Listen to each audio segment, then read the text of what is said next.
Good afternoon, I'm Colleen Kent. I'm a Health Information Management student at Saskatchewan Polytechnic.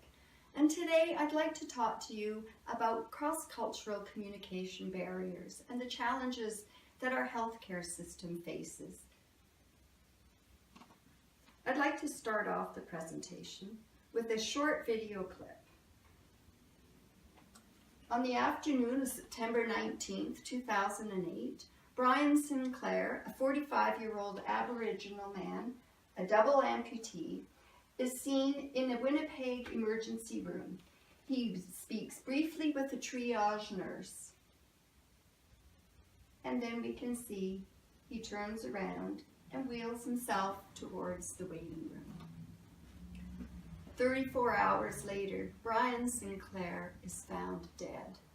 Rigor mortis had set in, according to the medical examiner, several hours prior. So he had been dead for several hours. He died alone, and yet he was in a room with others. In that 34 hours, he was never assessed further by any member of the medical staff. How could this come to be? I'd like to step back a little bit and talk about some of the demographics in Canada's population. We're a culturally diverse country. We have the highest percentage of foreign-born citizens of all the G8 countries. I myself was not born here.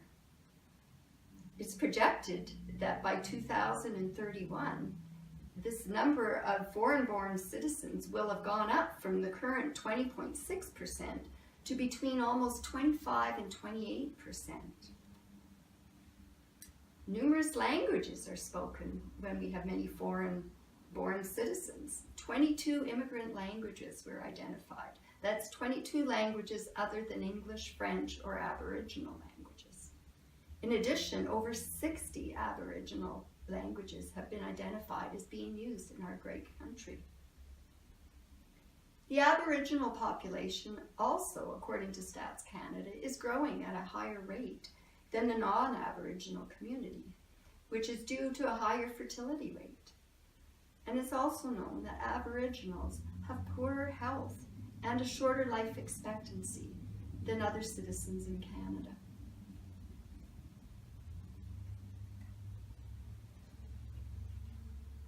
Five cross-cultural communication barriers have been identified. Language differences, as I just detailed with the statistics. 22 immigrant languages, 60 Aboriginal languages. That's a lot. That's a lot of interpretation that's needed or assistance that's needed in the medical office. It's hard enough to talk to a doctor to try to describe and understand medical terms. Even harder when English is not your native tongue.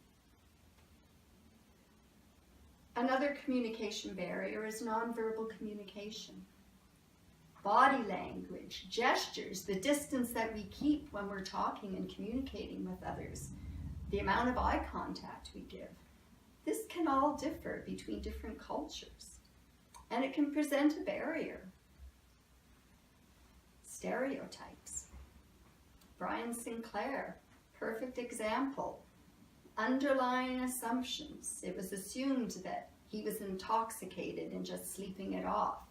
It was assumed that he was homeless, when in fact he was a resident of a personal home care. He was deemed as being vulnerable by his doctor because he was so independent, fiercely independent, and yet he had cognitive limitations that affected his ability to understand his functional limitations. So stereotypes again. Here was a man. He was sick. He had a treatable bladder infection. And yet, due to stereotypical assumptions, he died. Other barriers include judgments based on cultural bias. It's so easy to say, oh, this is wrong, or this is right, this is better than your way of doing things. We need to learn to not judge so quickly. to learn about another culture. So it breaks down that barrier the more we can learn. And stress, we all know it's stressful to communicate with someone if we don't understand what they're saying, if there's perhaps a little bit of an accent. It's difficult, and keep in mind, if you're sick and you need help and that's one more layer of stress, it compounds the issues. So how can we overcome these communication barriers? We can learn to separate observation from interpretation. In Brian Sinclair's case, homelessness and being a drunk, those were assumed, but they were wrong.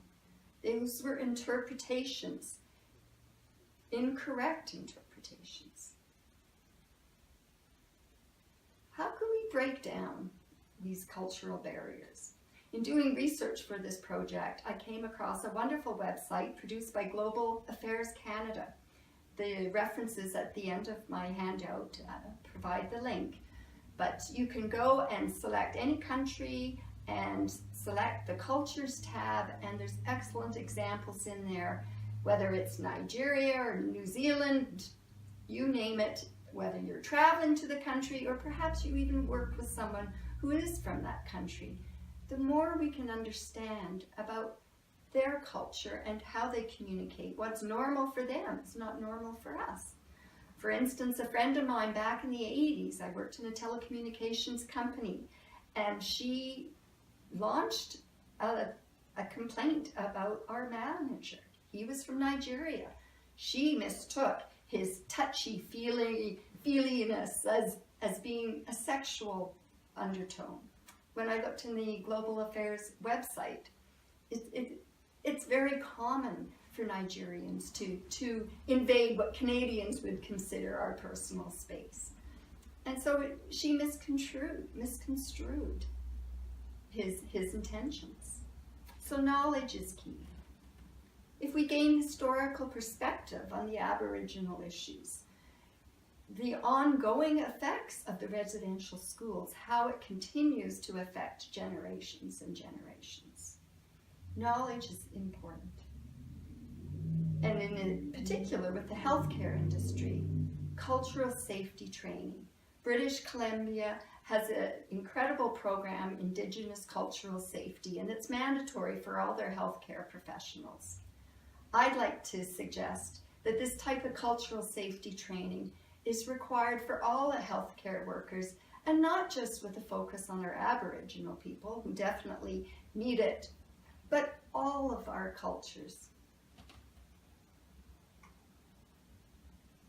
Empathy, dignity, and respect for all Canadians.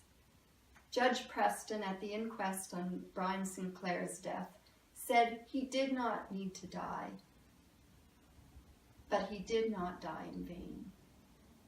So let us learn from this tragic event. Let us break down communication barriers and make healthcare universal and accessible to all Canadians.